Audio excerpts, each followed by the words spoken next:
Episode 1 of You Season 5 picks up 3 years after the dramatic events of Season 4. Joe Goldberg has returned to New York, having successfully rebuilt his life, thanks largely to Kate. She has not only salvaged his reputation but also reunited him with his young son, Henry. Now, Joe and Kate are a celebrated power couple, gracing red carpets, dominating magazine covers, and navigating the elite circles of high society. Kate, in an attempt to redeem her family's tarnished legacy, has become a dedicated and altruistic CEO.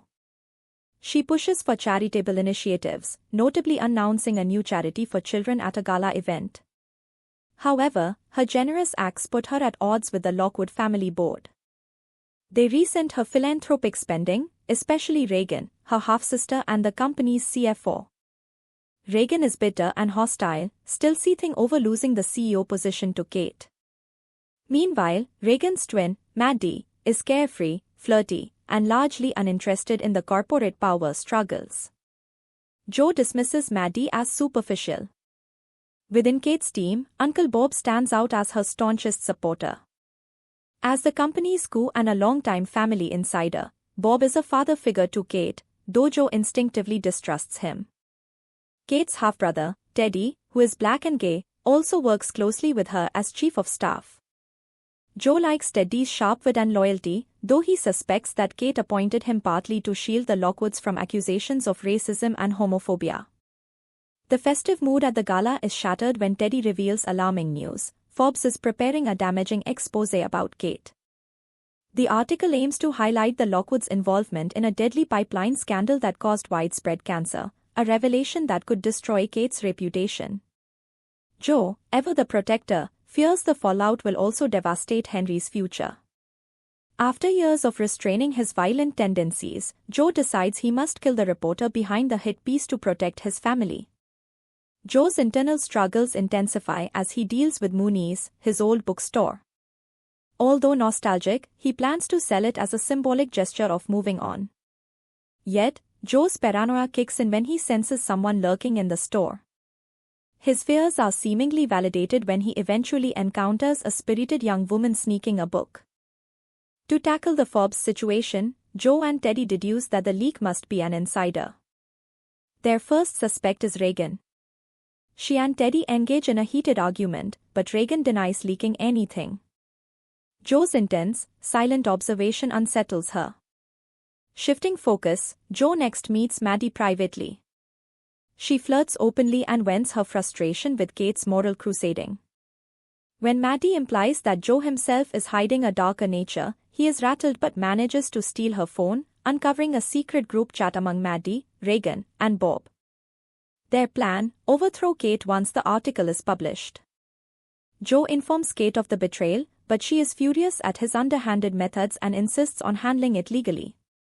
Hurt and frustrated by her rejection, Joe disappears for the night, retreating to Mooney's.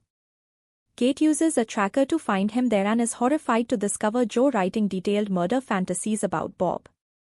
She realizes Joe's violence isn't just a last resort, he enjoys it. Shaken, she leaves without confrontation, and Joe broods, feeling unappreciated despite his attempts to be good. While tidying up at Mooney's, Joe has another encounter with the bookstore intruder. She rants charmingly about capitalism ruining independent bookstores, and quotes Emily Dickinson. Joe is amused and intrigued. She introduces herself as Bronte, and after a brief, lively conversation, he lets her leave, feeling oddly energized by the encounter. Meanwhile, Kate confronts Bob directly. He admits to being the Forbes mole and accuses Kate of weakness for trying to reform the family business instead of maintaining its ruthless legacy. He also threatens to expose Joe's past murder of RHYS Montrose if she retaliates. Backed into a corner, Kate quietly authorizes Joe to kill Bob. Joe eagerly seizes the opportunity. He relishes the fear in Bob's eyes as he murders him, staging it to look like a suicide. In a forged suicide note, Bob confesses to fabricating the pipeline allegations, effectively neutralizing the threat to Kate's reputation. The act reignites Joe's suppressed thrill for killing, and he feels more alive than he has in years. Later, while cleaning up at Mooney's, Joe once again runs into Bronte. She confesses she's hiding from someone and Joe, feeling a strange connection, impulsively offers her a job at the bookstore. She accepts, stunned by the opportunity. Joe returns home to find Kate waiting. He kisses her passionately, relieved that she hasn't abandoned him after seeing his darker side. In the final scenes, Joe gives Bronte the keys to Mooney's, symbolizing a fresh start. As he heads into the bookstore's basement, where the infamous glass cage still sits, he fully embraces his dual nature. No longer fighting between good and evil, Joe accepts that both sides coexist within him. He is not two people. He is simply Joe, as dangerous and complicated as ever. Episode 2 of Season 5 opens with Joe cleaning up Mooney's bookstore, feeling more like his old self. Despite this renewed sense of identity, Kate insists that he burn the murder fantasy novel he had been writing about Bob's death, fearing any evidence that could trace back to them. Joe reluctantly agrees outwardly but secretly hides the manuscript in the glass cage in the basement, believing his past self deserves preservation. At the bookstore, Bronte continues to be a lively, whimsical presence. Joe misinterprets her energy as flirtation. When he learns she is practically homeless and struggling financially, he raises her pay, wanting her to find stability. Bronte jokes about Joe being a trophy husband, but accepts the money. Joe is both captivated and frustrated by her spirited attitude. Later, when she tries to move a bookshelf blocking the basement door, he sternly warns her to stay away. Meanwhile, Joe faces trouble at Henry's school. Henry has gotten into a fight with Gretchen, Reagan's daughter, breaking her nose. The school worries about Henry's potential for violence. Joe instinctively gets defensive, which only worsens matters. Reagan threatens to press charges and push for Henry's expulsion. For now, Henry is suspended, and Joe takes him to the bookstore where Bronte bonds with him over The Hobbit. During their chat, she jokes about liking bad boys and gives Joe lingering glances that leave him overthinking. Privately, Joe tries to understand why Henry lashed out. He discovers that Reagan has been spreading malicious rumors, telling people Henry's mother, Lail, was a killer. Joe is furious but promises Henry he will one day explain everything. Kate tries to manage the situation diplomatically by inviting Reagan to dinner. The evening quickly devolves into a power play. Reagan demands Kate cover Gretchen's medical bills, move Henry to another school, put him in therapy, and publicly apologize for their failings as parents.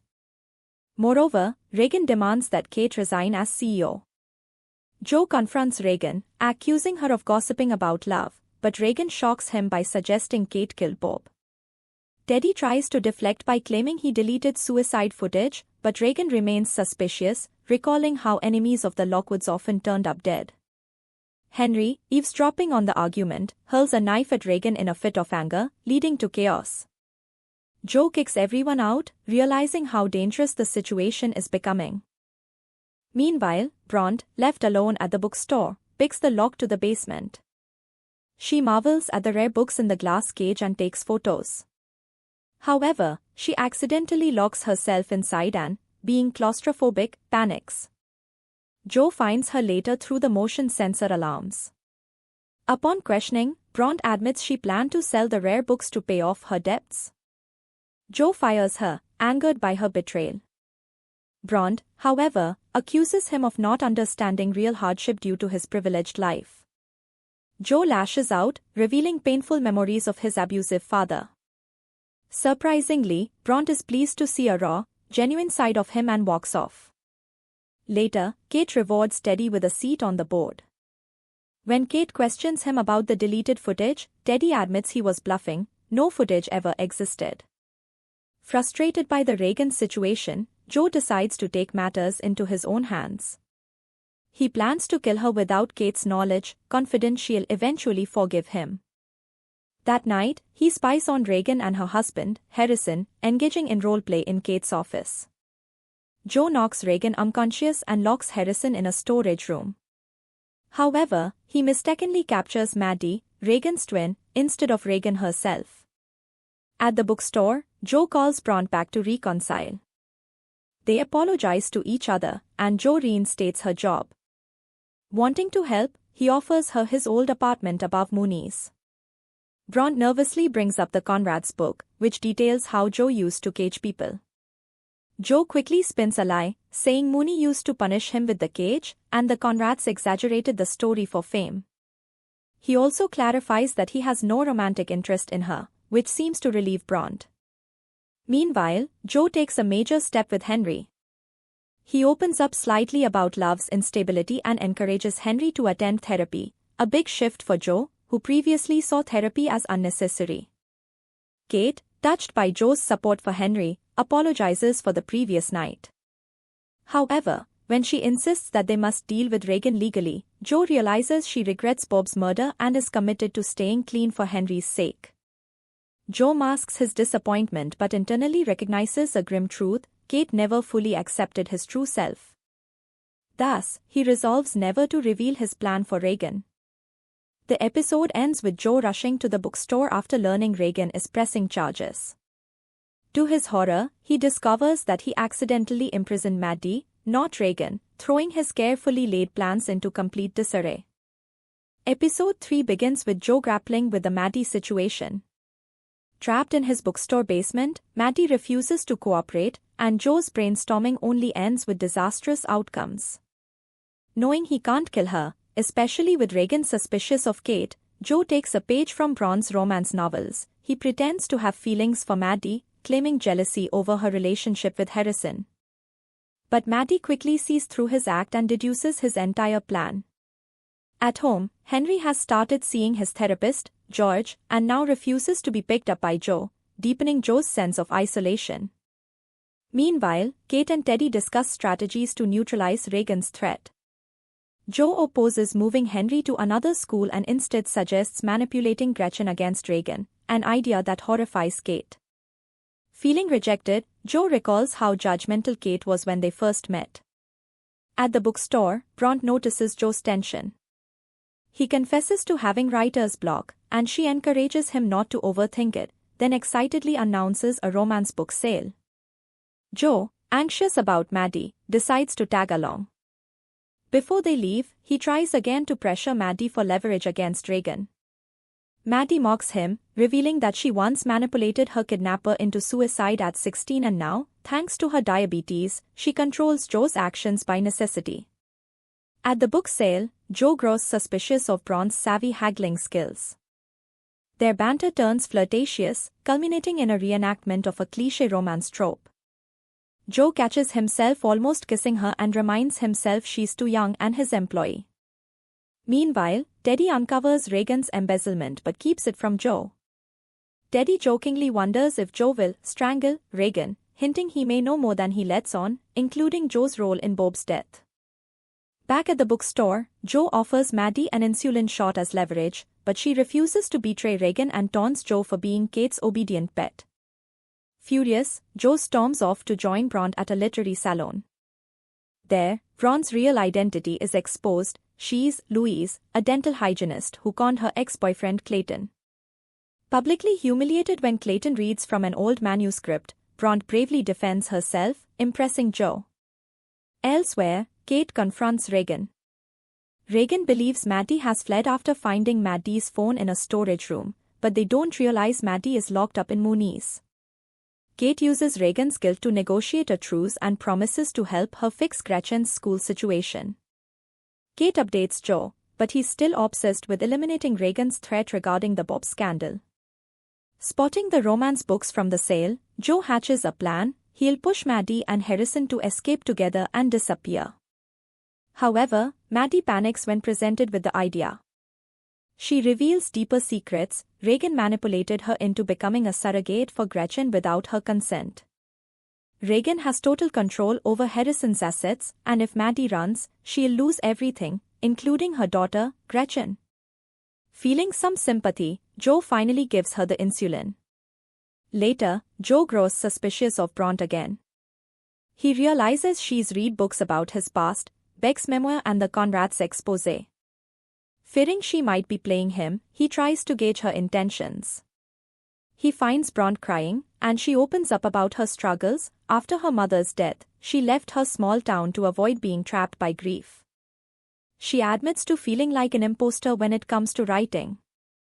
Jo relates deeply to her confession. They bond over the idea of passion, justice, and second chances through writing. When Bronte does the hair flip lip bite move from their earlier joke, Jo, overwhelmed by desire, runs away.